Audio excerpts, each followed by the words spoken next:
Hello and welcome back. Today we are continuing our USA run, and something happened last episode off camera that I kept a secret just for this episode, and that is, we finally became profitable and had our prosperity bonus in Standard Oil, which means that we can fulfill our destiny and become oil barons. What does that mean, you might ask?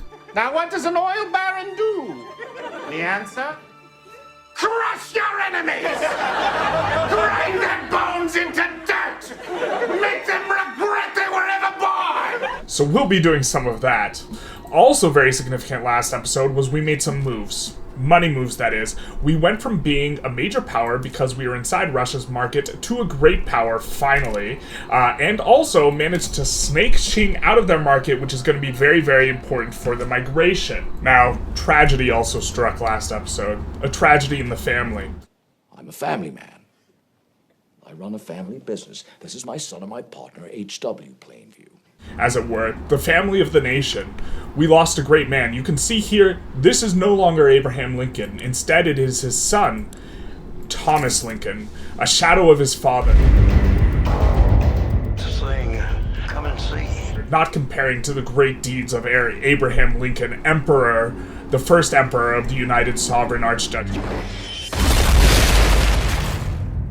Instead, we have this feckless man, boy child, who has a psychological affliction of having to walk in his father's shoes. Expensive tastes, because the shoes are expensive. And with this, we cannot abide. We will have to abandon this man. I've abandoned my child! And we will instead be going to a parliamentary republic. And so, we will reform the government, and we will come in here, and we will put in for a parliamentary republic. There shall be no more lineage of Lincolns, because this insipid, monstrous, psychologically afflicted Thomas Lincoln, he will not compare to his father. Now, we have expanded the queue quite a bit in the interim, and what we have going on is we are pushing up on economies of scale in several areas, meaning that if something is close to, if something's in the mid-30s in terms of its building level, we are increasing it to 51 because you get increasing marginal returns on throughput effectively as you get higher and higher levels. We are also notably going to be increasing government administrations, which we need a little bit of help with because we know that these going to have the bureaucracy problems from Lincoln being upset that we are ejecting him from office. That's, of course, Thomas Lincoln. Abraham Lincoln is fine with the way we are treating his child. I've abandoned my boy! And then what we will also be doing is we are going to be, in particular, we are going to be a little bit of spice with the arts academies in New York, bringing these up to 51, trying to empower the Intelligentsia. They get more clout here in the capital of New York. This is a little bit of one. We have a 51, we have a ton of labor available in Nebraska, so we're putting a 51 textile mill in there. And then also, we're smattering of farms, and then at the very back, we have a bunch of places where we are going to try and get the power up and running, and we are trying to do it only in places where there's a ton of labor, because currently if there's insufficient labor and you build a power plant, you're gonna have a bad time. Oh, it's time to come back to the Middle East and get some oil, so we're gonna annex Nejd as kind of our Diplo plague leading off into the thing. Let's see if they just back down in the face of our overwhelming power. They of course do. Oil is not for the weak. It is the earth's milk, and only the strong may suckle at mother's teat. Let's see if Oman is up to the task of protecting their oil, or if they're just going to give it up for free as well. And we have it. We have it. We're also going to start damaging relations with our, former economic overlord of Russia, because, in America, we don't leave anything behind. No child left behind, and in our case, no oil left behind, because, well, actually, we did leave a child behind. I've abandoned my child! But as I was saying, no oil left behind. We need to find a way into, this area north of the Caucasus where there are the oil fields, because we have left this poor child of an oil. We've left them behind. So two things just happened now. First, we got Zeppelins on this tick, but also philosophical pragmatism, but that's not the significant one. The other significant one is the gentleman who was in charge of this, party died, which brought about, them rising above 5% clout because it wasn't a very good guy in charge of the party. This guy's disliked too, though, so it do be like that would have been it. And this is going to be pretty significant for us because the bonuses on the trade unions are generally really, really, really strong. We were even thinking of bolstering them, so the fact that we're getting workforce ratio and manufacturing industries throughput now is going to be very tremendous. Also, we're hoping to bring these guys up more as time goes on. Under universal suffrage, they generally can become powerful, but we've been like siphoning off so many pops, from China and the rest and India and the like, that, it has been hard for us to get the trade unionists on up, but as SOL climbs, they'll tend to come on up, and SOL has been a climbing. Now, coming back to the Zeppelins, it's significant for two reasons, one very small one and one very large one. The small one is it greatly affects, this MAPI, or market access price impact modifier, which is going to make all your industries more profitable, because they will, if they're selling goods, they will generally sell at a higher price, and if they're buying goods, they'll generally buy at a lower price, which improves the margin. So, for example, if we come into New York, what it's going to mean is instead of just 85% informing the 85% of the market price informing the price of these inputs, instead it's 90%. And a lot of these inputs we're getting from, like China, especially with like the silk, for example. And so they're a little bit more expensive. And with market price, i.e. from China, informing 90% of the price instead of local price, which will trend towards plus 75, all the inputs are cheaper. And also, when we're shipping this clothing back over to China, which is a little reversal of things, it's going to be, you're going to be selling at a higher price, because when they are buying it, first of all, you're selling, and it's going to be less influenced by the depressed local price because there's a glut of it, but they will also be in China be buying, in China they actually aren't us, so they don't have our mapping. Never mind. Disregard. We will be selling the goods, though, at a price that is going to be higher because it's informed by the market price, not the local price, which is likely quite high. Like if we look, or quite low. If we look at what we are producing a high balance of, you can see we are overproducing clothes relative to, what our local demand for clothes is, and so this will depress the price, and you can see the local price is lower than the market price. So because we're selling closer to market price, it's going to be more profitable on two fronts here, right? We are being more profitable because we have greater output, and we are being more profitable because we have a smaller input. The second and more important thing to do with the Zeppelins PM is, of course, we get to see a little Zeppelin zip out of here, don't we? So we're going to come to the skyscraper, we're going to slot in our airship mooring post, and we are going to see the most beautiful, oh my god, it's blocked by my, did we not see it? A storm approaches. A storm of a thing. Okay, we have to unpause, right, to see our Zeppelin? Where's our Zeppelin, baby? This is a tragedy. This is tragedy. No Zeppelin. No one else. In order for a Zeppelin to appear, someone else needs to have the tech. No one else has the tech. We'll get a Zeppelin eventually, but we won't be here to see it. We get the last Spike event, which is a Canadian event, which of course is an American had event, coming in through here, which is going to give migration attraction in the place of our choice. And this migration attraction modifier is going to be really, really important kind of moving forward now that we're in 1.5 and you have this cultural communities mechanics, because it's going to greatly help these areas to seed them with, Han pops, in all these areas, because they don't have that much migration attraction, and now they have like really high migration attraction because they have the Canadian Western settlement, and so they are very likely, they already have some Tamil people, but what we are hoping is that a Han cultural community kind of comes in here, that way we can better suck off their pops. Well. Some of, stuff like the opening of the market has triggered, a reactionary movement in Japan. Who opened their market? I can't remember, except it was us. But now they are willing to, all roads lead us back to America, huh? And they're willing to give us anything. And by anything, I mean just the Ryukyu Islands. I mean, we'll take it, but we could ask for a bankroll. We could ask, oh wait, hold the phone, pump the brakes. Become the subject? Hell yeah, let's go. Ask for become subject, become our protectorate, and then we will bring the shock and awe army, America, to the front. I said to the front? Yes, to the front. To, put down this measly rebellion. This is called being world police. This is the world police. Well, well, well. Well, well, well, well, well. Looks like Portugal's having a time too. We could declare neutrality, but that's not the American way, not the, 21st century American way. Although this isn't the 21st century, so... Anyways, what we will be doing is, hey, look at this. We see another become subject. Now, very critically, Portugal is important for us to fully integrate the hat. The reason why is Quebec is part of Portugal. They're subject to Portugal, so when we annex Portugal, we can eventually get Quebec, which will, leave just Ontario as the last remaining portion, the last vestige of the hat that needs to be assimilated. Oman had the audacity to try and keep their oil from our clutches, and so we crush them. We crush them beneath our feet, observe as they are fully annexed and integrated. I crushed you into the ground! And now your bones turn to oil beneath my living feet! I saw this event pop, I read it, and I saw Lincoln, and I just thought of, Abraham Lincoln, and then I hovered over and saw it was Thomas Lincoln, and I woke up and the nightmare began. And so we do have this event though, so we have a little bit of choice. We can enact wage subsidies, reg bodies, or nothing burger. We are going to choose reg bodies, generally really like it. I don't think we have enough bureaucracy for it, but we can just build more. It's not a big deal. And we're also decreasing our colonial institution.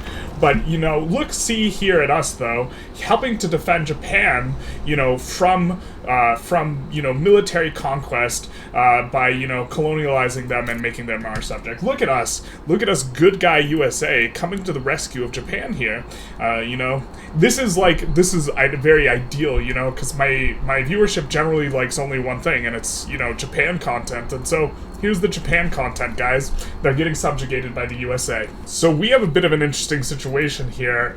The trade unionists were marginalized for the longest time, and now that as soon as they become marginalized, they form the Socialist Party of America, and it's every American's worst nightmare because it looks like they're about to win the election. We don't mind them winning the election, having a nice parliamentary republic type of thing going on. Their bonuses are extremely strong, and we're starting to enter a phase in the game. I know we're an oil baron, but the capitalist investment pool contribution efficiency is becoming less useful for us. We are also notably, we see Venezuela seeing the light and wanting to join our customs union, which of course will allow us to siphon off their pops. We'll take a look at that in just a second, but we have been, trying to improve relations and increase trade volume with a number of parties in order to try and get them in the customs union. Now that they're in, of course, we can stop bankrolling them. Now, what we're talking about here is we have so much migration attraction that we just drink everyone's milkshake. I drink your milkshake. I drink it up! What happens is we just siphon off all of their pops very, very quickly. So if we take a look at Colombia and we look at, their population, you can see where they joined us and where they started to decay and pop. You can see, Australia, when they joined the customs union of ours, they started falling off in pops. Great Qing, it was going to be, a severe fall off as well. They started falling off. This is when we joined the Russian customs union and starting siphoning off their pops. You can see it even with Persia here. And the idea is we are just slurping off everyone's pops. And what we are doing is we are incorporating them. So, by first putting Venezuela into the customs union, we are going to make the eventual subjugation of Venezuela a lot easier, because when they are inside of our loud car outside, when they're inside of our customs union, and we go, in order to subjugate them, to make them a, protectorate, when we go to make them a protectorate, which we couldn't see what the available play is, the amount of infamy you gain is based off of population size. And so by first, ratcheting down population size, if we take 20% of their population, that's going to be 20% less infamy, because of course we are just, being a nice guy, talking about how we're a family man. I'm a family man. I've abandoned my child! Trying to get people to sell us their oil purchases. And of course, there is a ton of oil here in Venezuela. big nice. Man, we are cranking up. It's barely been any time, and we're up 100 million GDP. You know, some people say it's about the size of your line. I disagree. It's really about the shape of your line, and you really want as an erect vertical line as possible. You know, it looks more impressive, kind of, you know, with the right lighting, when it like looks linear, but it's actually more impressive when it's exponential, because this indicates that, you know, the growth rate is accelerating as much as possible. So, you know, on our other metrics, we're also doing good. Literacy's coming up, SOL's coming up, which is going to help us to siphon off pops, and, you know, population's definitely coming up. This is a hell of a run. And also, we have, you know, loyalists coming up. Part of this is we did reduce taxes in order to be in a higher legitimacy bracket above 75, to help give us, you know, a little bit more help passing the law, and also giving us loyalists from standard of living increases. We can now pull Dynam into the customs union, having gotten an obligation on them. So we will do that, and then we'll just do a little bit of a check and see if there's anyone else we can bring in. We can also stop bankrolling them, of course, and then we will just, you know, kind of check through. Greece is willing to come willingly. Obviously, that's how willingness works, and we will say yes to the Greeks. Notably, Greece is going to be a province you want to go after because they have particularly good companies. Let's pull those up. So here we have what I think is pronounced Ladies.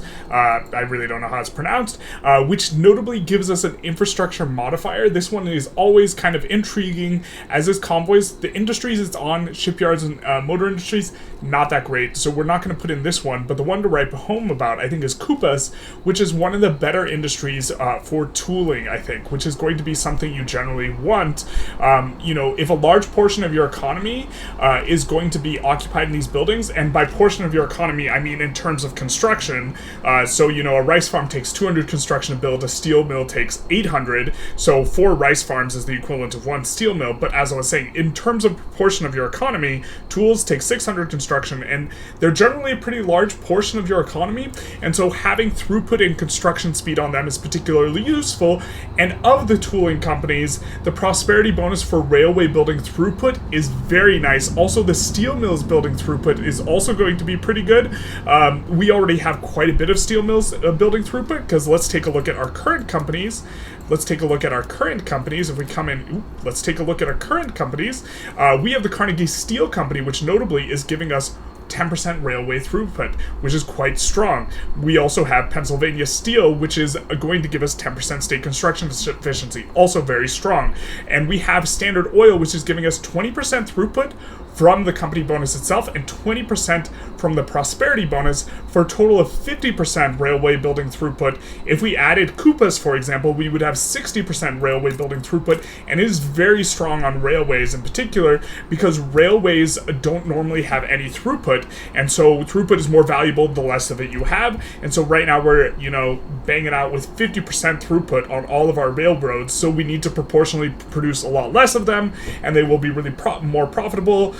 You know, it's effectively like building 1.5 buildings for the price of 1, whereas something like steel, we already had throughput, and so, you know, moving from 50% throughput to 100% throughput is effectively a 33% increase on what you currently have, whereas moving from 0 throughput to 50 is a 50% increase. And so, but here we do have an enormous amount of throughput, and this is without even using an edict here. We could get this over to 110. We are getting 10 from the the trade unions. We could be getting 20 if they were powerful, and we are also getting 30% from company bonuses, because we have 2 companies, and then we are getting an additional, we would, if we had Kupas, get an additional 5% there.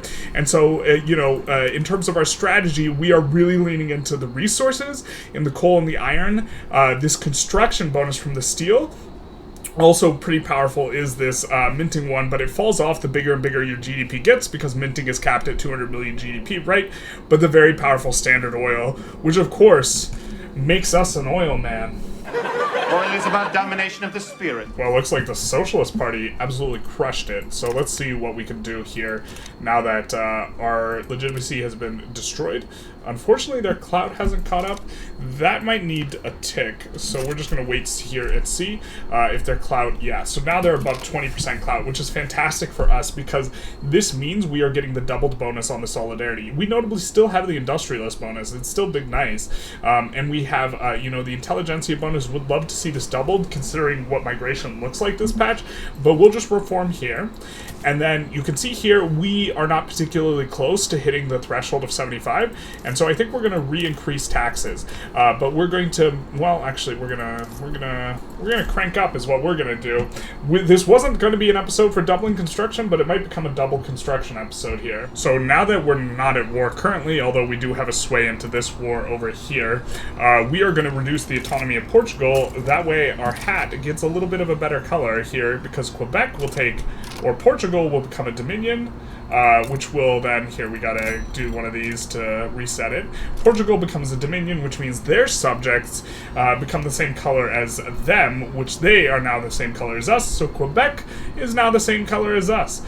Also in here, we maybe can, you know, bring into our customs union. We cannot, alas. Poor Yorick, I knew him well, Horatio. Ooh, actually, no, what we have is we have not enough influence. So we're going to stop improving relations with Egypt, who is kind of our next mark in terms of, you know, being able to maybe pull into the customs union. And instead, we're going to take a look at Ontario, because Ontario should want to come into our customs union. You know, your existing custom union should not be that valuable, my guy, because you don't really have access to it, which is a curious thing. But I guess they're still holding out, but Iraq's not. So we are going to, you know, help rebuild Iraq here as the USA after we liberated Iraq. I think that was the last episode, maybe it was the episode before, but we will pull them into the customs union. Now, as we said before, it's all about milkshake drinking here. I drink your milkshake. I drink it up! And we are going to be siphoning off their pops, which is going to make the protectorate cheaper, and then in turn going to make the annexation eventually cheaper. I mean, liberation, bringing democracy to Iraq. And, you know, maybe we started off this episode on the wrong foot, you know, without it giving any sort of real justification for why we are the oil baron. You know, we do have a prosperous company, and it's like, okay, that's kind of nice. But, you know, I present onto you our qualifications here. If we take a look at the worldwide production of oil, we are producing 60 times the next biggest producer of oil, who's double the next one, who happens to be our subject. We have become oil. I am become oil, destroyer of milkshakes. No. Not that milkshake. Not that Milkshake!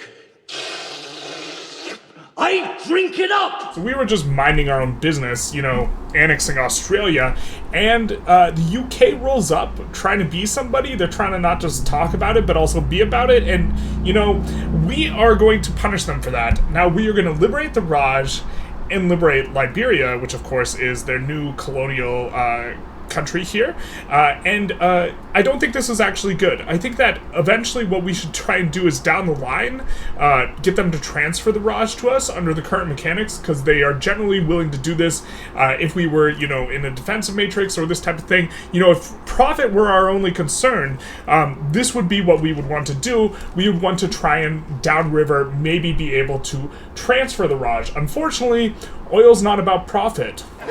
Oil is about domination of the spirit. So, off to a great start. We get a landing off on Australia, and we also get a landing off on the UK. Currently, the AI does seem to care a lot more about putting, you know, really big units on fronts that are maybe less important. You got a 61 stack in Papua New Guinea here, and I'm sure that when the full version, not the 1.5.5 beta, comes out, that we'll see something a little bit more impressive. But for now, the UK just leaves the back door open, so Australia capitulates, and somehow Hybridad is the war leader instead of the UK. Hopefully this doesn't break our ability to enforce on both. We're certainly trying to liberate both, and we can technically get in on Hybridad, so I guess we'll be doing some of that as well. In the midst of this tomfoolery and nonsense, we do get a pretty important tech that unlocks a new corporation, which is going to be quite nice for us. We are going to slot in something that I think we're leaning towards just generic tools. We have this option of, we have an enormous amount of logging, and so logging is somewhat tempting. I mean, we could double down on the oil, but we're only going to get half the throughput. The 10% migration attraction is interesting. New York Foods would be good if we could get the prosperity bonus, but that's going to be a little bit of a tough sell. That one can often be difficult to get the prosperity bonus on, but instead I think we're going to slot in with this American, industrial American metalworks here. And also, you know, there is a particularly strong company down here in Antofagasta, which requires us having a large, loud car outside, a large sulfur mine, so we're going to slot in for that and maybe make the swap over there after this. I know we're the liquid gold type, but I just wanted to point out we do have over 150 gold mines now. Really been going after those throughout the entire game, and they really account for an enormous amount of our income. We're getting like 700k from minting, only 200k of that comes from GDP, plus some modifiers, so maybe 230, 240k, but we are getting like 400,000 just from just this enormous amount of gold mines that are modified by our companies. Again, this kind of falls off over time, you know, in regards to what's going on, but in the early game, it seems that the gold company is extremely strong and definitely one worth considering. Here we have it, what's going to be the end of an absolutely monstrous war. We are liberating the British Raj, right here.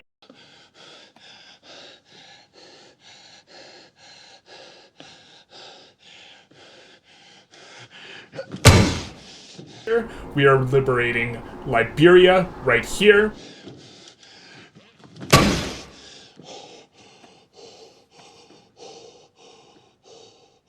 Coming back, we are liberating Hybridad as well. And finally, we are going to be liberating Ireland. Stop! He's already dead. And, you know, for the full shebang, the wham bam, thank you ma'am, smell you later, we are enforcing the big nice on you. I crushed you into the ground! And now your bones turn to oil beneath my living feet! I married your granddaughter! Filled her belly with my festering seed! And sired a boy!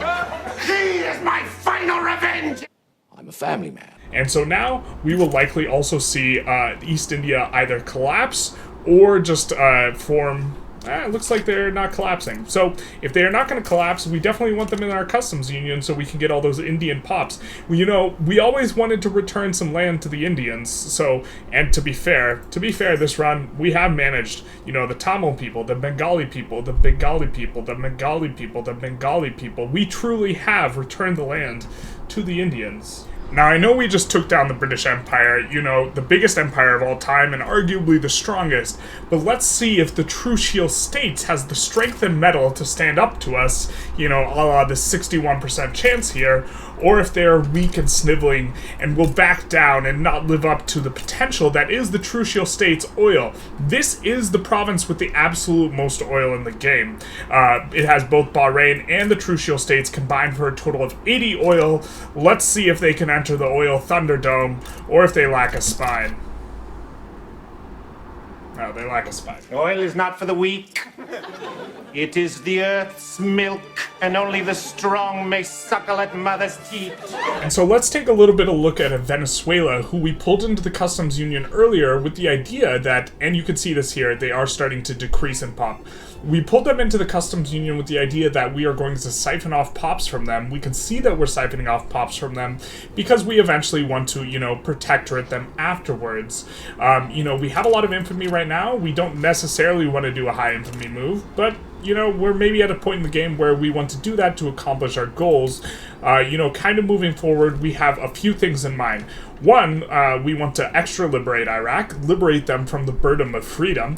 Of course, after we do this, they have a ton of oil there, but we also want to advance into this area of Russia for the purpose of, you know, liberating our no Erlisk oil left behind idea. But regarding, you know, specifically Iraq, they're now in our customs union, so they too will start to get siphoned off here, and you can see already the start of the slight decrease here.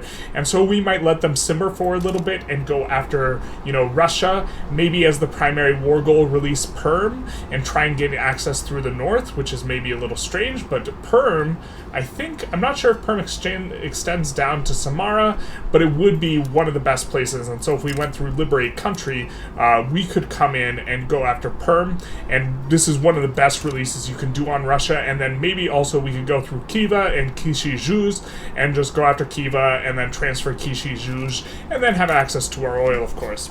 But I think we're going to conclude the episode here. This episode, we became an oil baron and we clapped the UK, leaving Bengal out in the dust. And so, moving forward, we would love to incorporate them into the customs union, Bengal. We also freed Ireland. Ireland, I don't even think we're improving relations with, so let's start bankrolling them.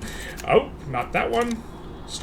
There we go. Liberia, we also released from them. So big clapping. We also made a ton of progress here in the Middle East going after that oil. We are the leading producer of oil by probably now 70x the next person, if we can find it. There we go. And so this is, it's making the oil too cheap, to be honest. We are producing 38k, the next biggest is 500, so close to 70x, and hopefully that hasn't eaten. Yeah, we're still prosperous here.